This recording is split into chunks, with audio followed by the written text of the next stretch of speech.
kita untuk memastikan, sebab yang jadi masalahnya tuan-tuan dan puan-puan ialah ada orang yang merasa risau, dia tak berani nak keluar untuk menyampaikan sesuatu pandangan. Kecuali kalau dalam konteks UMNO yang disebut tadi, saudara Bung Mokhtar dan saudara Syed Hussein Ceras, Syed Ali terbuka meminta supaya orang yang melakukan apa-apalah tu yang disebutkan tadi tu, ya, meletak jawatan. Ini keterbukaan UMNO dalam soal ini. Maknanya tuan-tuan dan puan-puan, dalam UMNO itu ada usaha untuk membasmi rasuah. Ya. Sehubungan itu, Datuk, bagaimana pula keterbukaan UMNO, keterbukaan kerajaan dalam rang Undang-Undang Perhimpunan Aman 2011? Tuan-tuan dan puan-puan, rang Undang-Undang Perhimpunan Aman 2011, PA 2011, ada dua perkara. Pertama, sebagai suatu prinsip melihatkan perubahan yang sangat radikal daripada kerajaan, daripada tidak menerima perhimpunan sebagai sebahagian daripada demokrasi, kini ia diterima sebagai sebahagian daripada demokrasi. Itu satu pengakuan yang saya fikir sangat mustahak. Cuma saya setuju, dan saya antara yang mengatakan bahawa kalaulah ia boleh dibuat dengan cara yang lebih baik, kalaulah lebih banyak pindaan dibuat, maka ia akan menjadi akta yang lebih baik. Saya mengatakan ia akta yang baik, tetapi kalaulah ia dibuat dengan cara yang lebih baik, ia akan jadi lebih baik. Cuma saya muskil sikit saja ketika Menteri Datuk Seri Nazri menjawab, menggulung di dalam Dewan Rakyat, kawan-kawan saya daripada Pakatan Rakyat, termasuk Yang Berhormat Pasir Putih di bawah juga keluar daripada Dewan. Itu saya tekilan sikit, ya. Tidak memberi peluang kepada Yang Berhormat Menteri untuk menggulung, dan kalau ada perbahasan pada masa itu, saya fikir akan menjadikan perbincangan diskusi tentang PA 2011 itu lebih baik. Tuan-tuan dan puan-puan, saya nak sebutkan. Rumus-rumus, masa tak ada. Rumus terus. Sebab itu kita nak pergi, misalnya, kita nak teruskan ini. Saya fikir pemansuhan ASA, menamatkan proklamasi darurat, dan sekarang kita nak pindah AUKU, Akta Universiti dan College Universiti. Sekurang-kurangnya Seksyen 15. Dan saya akan pastikan bahawa ia bukan hanya Seksyen 15 dalam AUKU, tetapi juga dalam akta-akta yang lain, Akta IPTS, ya, akta yang jaga UiTM, Politeknik dan sebagainya. Sebab kita nak pastikan suara mahasiswa, suara orang muda itu kita layani dengan baik. Sebab kita tahu orang muda ada 3 permintaan utama. Pertama, mereka mahu suaranya didengar. Kedua, mereka mahu peranannya diiktiraf. Dan ketiga, mereka mahu isu-isunya ditangani dengan cara yang sesuai dengan mereka, bukan dengan menteri atau timbalan menteri mereka. Okey, baik Datuk, saya serahkan kepada YB Saifuddin untuk menjelaskan kenapa semasa perpanjangan rang Undang-Undang Perhimpunan Aman 2011 pembangkang keluar. Baik. Yang pertama, Pakatan Rakyat melalui 3 pimpinan utama turut mengambil bahagian dalam membahaskan rang Undang-Undang Perhimpunan Aman 2011, iaitu Permatang Pauh, Bagan dan Marak. Faktanya ialah ketiga-tiga pemimpin utama Pakatan Rakyat ada mengambil bahagian di dalam perbahasan itu. Itu yang pertama. Yang kedua ialah, di dalam kandungan perbahasan itu, kita mengemukakan 2 perkara. Pertama, kita meminta agar rang Undang-Undang Perhimpunan Aman itu tidak segera diterjah untuk mendapat kelulusan Parlimen. Adakah adalah lebih baik untuk rang undang-undang itu dibahaskan dahulu di peringkat jawatankuasa pilihan Parlimen, seperti mana jawatankuasa pilihan khas Parlimen sedang meneliti mengenai reformasi pilihan raya. Itu cadangan kita. Bagaimana yang kedua ialah kita supaya pihak kerajaan menarik balik rang undang-undang itu. Kenapa? Kerana rang undang-undang ini sebenarnya tidak seperti mana yang diwar-warkan oleh Perdana Menteri pada ucapan 15/11 pada 15 hari bulan September, yang menyebut bahawa beliau yakin Malaysia sedang menuju ke arah demokrasi yang lebih matang. Untuk itu 3 perkara akan dilakukan.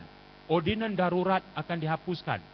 Yang kedua, ISA akan dihapuskan. Yang ketiga, Seksyen 27 Akta Polis itu sendiri akan dihapuskan. Kali ini yang dibentangkan adalah jauh lebih keras, lebih menekan daripada Seksyen 27 itu. Ini sebenarnya. Apa yang menekan itu? Apa YB? yang menekan? Baik, yang pertama. Secara ringkas. Sekadar ringkas. Yang pertama, jika sekiranya permohonan kita, makluman kita kepada pihak polis tidak mendapat kelulusan, ditolak, kita boleh mengemukakan rayuan. Seksyen 27 kita boleh merayu setelah ditolak oleh OCPD, kita boleh merayu kepada Ketua Polis Negeri. Dalam rang undang-undang ini, kalau ditolak oleh OCPD, kita hanya boleh merayu kepada Menteri Dalam Negeri, Naib Presiden UMNO.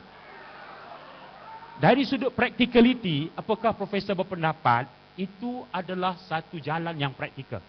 Tentulah jauh panggang dari api. Yang pertama. Yang kedua, apa yang lebih menekan? Ya, jika sekiranya makluman kita kepada pihak berkuasa untuk mengadakan perhimpunan, kemudian ditolak, kita teruskan juga, penganjur itu boleh didenda sehingga RM10,000. Yang kedua, yang hadir pula, jika ditangkap dan didakwa, boleh didenda sehingga RM20,000.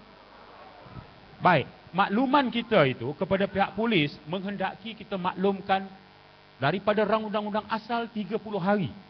Selepas rakyat bising, maka dikurangkan 10 hari. Myanmar di bawah junta tentera cuma perlu maklumkan 5 hari saja. Apakah kita lebih teruk dari Myanmar? Okey, satu lagi tak ada dah. Cukup. Okey, YB menjawab. Secara ringkas YB, saya nak pergi kepada Dr. Abu Hassan sekarang. Saya dengan Yang Berhormat Saifuddin Nasution ini banyak persamaan tentang PA 2011 ini. Cuma ralat.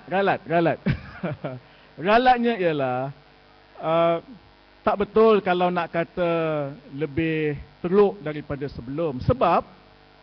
Sebab yang pastinya bukan mesti makluman itu mengambil masa 5 hari dalam tempoh itu. Tapi yang paling utama saudara, tapi Datuk, yang paling utama, tak apa, saya tanya satu. Yang saya tanya you. Saya tanya yang paling utama ialah tidak ada lagi hukum penjara. Itu yang paling utama. Tidak ada lagi hukum penjara untuk perhimpunan. Itu yang paling utama. Kalau tak boleh bayar denda? Tidak ada hukum penjara. Okey. Tapi satu yang jelas dalam rang undang-undang Perhimpunan Aman 2011 saya rasa yang tak dipersetujui oleh pembangkang ialah dia melarang sama sekali protes jalanan. Okey, saya respon. Ya. Okey, saya quote. Secara cepat YB. Soalannya ialah Datuk Saifuddin kata Seksyen 27 itu lebih teruk berbanding yang sekarang yang lebih menjaminnya. Saya sebut ya. Seksyen 27(2) Police Act 1967, a street protest is permitted. Perarakan di jalan raya dibenarkan. Baik. Dalam paragraf 4(1) rang undang-undang ini, rang undang-undang yang terbaru ini, street protest bergerak daripada satu poin ke satu poin tak dibenarkan sama sekali. Fact, saya sebut Seksyen 27(2).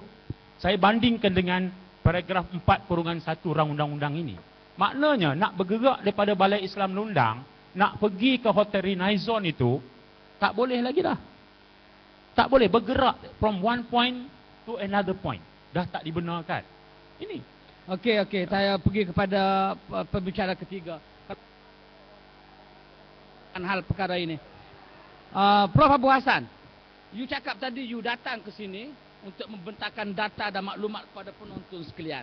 Sementara Prof Samsul barangkali you dakwa sebagai memberi maklumat yang tidak tepat kerana berdasarkan kepada internet. Baik. Saya nak tanya tentang data pada malam ini. Sehubungan itu, kita ada pengundi muda 7 juta dalam pilihan yang akan datang. Dan didapati 62% daripadanya adalah mereka yang atas pagar. Dengan keadaan dan senario politik pada hari ini, dengan keterbukaan internet dan sebagainya pada hari ini, pada pendapat Prof, golongan anak muda ini akan pergi ke mana? Adakah mereka pergi kepada Pakatan Rakyat atau kepada Barisan Nasional? Okey, saya akan jawab, tapi saya nak ambil peluang sedikit. sebenarnya negara ini tidak memerlukan sama sekali Akta Perhimpunan Awam. Saya nak jawab itu je. Akta Perhimpunan aman. Perhimpunan aman. Negara kita tidak perlu. Bahkan kita bertentangan sebagai member ataupun ahli di dalam Majlis Council Human Rights United Nations. So bagaimana kita mau mengawal masyarakat kalau kita tidak ada undang-undang yang menyekat Bukan, begini? bukan. Kenapa kita sentiasa berfikir bahawa masyarakat kita ini penjenayah? Tidak boleh berfikir masyarakat kita penjenayah. Bermaksud di negara-negara lain macam Bhutan, macam Brunei dan sebagainya, kenapa mereka tidak ada undang-undang seperti ini? Sebab bagi pandangan saya, kita beri kepercayaan. Sebab kita, kebebasan masyarakat itu asas. Itu adalah asas. Kalau tidak, nanti kita tidak akan maju. Sebab itulah di dalam Islam sekalipun, apabila Nabi dikirimkan, perjuangan yang dimulakan oleh baginda ialah untuk memberi kebebasan. Apakah Freedom. Prof tidak percaya kepada preventive law? Ini bukan masalah preventive law. Ini bukan masalah preventive law. Kalaulah kerajaan sendiri tidak pun ada preventif kepada masyarakat, bermaksud tidak percaya sedikit pun bahawa masyarakat kita sudah bijaksana, masyarakat kita matang, bermaksud kita masih hidup dalam purba. Di dalam zaman purba, seolah-olah kita hidup di dalam zaman rimba. Itu asas dia. Dan sekarang saya nak balik kepada jawapan. Berdasarkan kajian yang dibuat oleh Zentrum Future Studies dan disokong oleh beberapa kajian pesisir, kita dapati bahawa aliran pengundi di negara kita sudah pun berubah. Walaupun mungkin data ini tidaklah saya perlu bocorkan keseluruhannya, cuma saya mengatakan bahawa di antara gender, di antara kaum dahulu, kelihatan berlaku satu soft revolution. Prof, kalau baca data itu lama. Secara ringkas saja. Saya sebut je. Soft revolution iaitu kaum Cina kelihatan seperti menyokong Pakatan Rakyat sehingga 82%. Lalu jumlah kaum muda yang yang berada dalam demografi SPR, iaitu yang berdaftar sebagai pemilih, sekitar 68%. Berdasarkan kajian ini didapati kaum muda, khususnya kaum muda Cina, secara total, iaitu daripada 88 hingga 92% menyokong Pakatan Rakyat, manakala selainnya.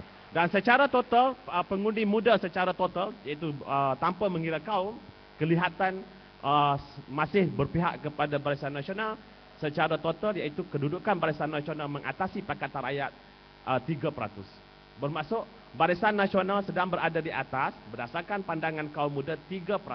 Bermaksud Pakatan Rakyat jika mempunyai proses-proses strategi dan sebagainya, mereka mampu untuk memecut dan sekaligus mungkin akan membentuk keseimbangan. Maknanya untuk ketika ini majoriti pengundi muda masih lagi bersama Barisan 3% Nasional.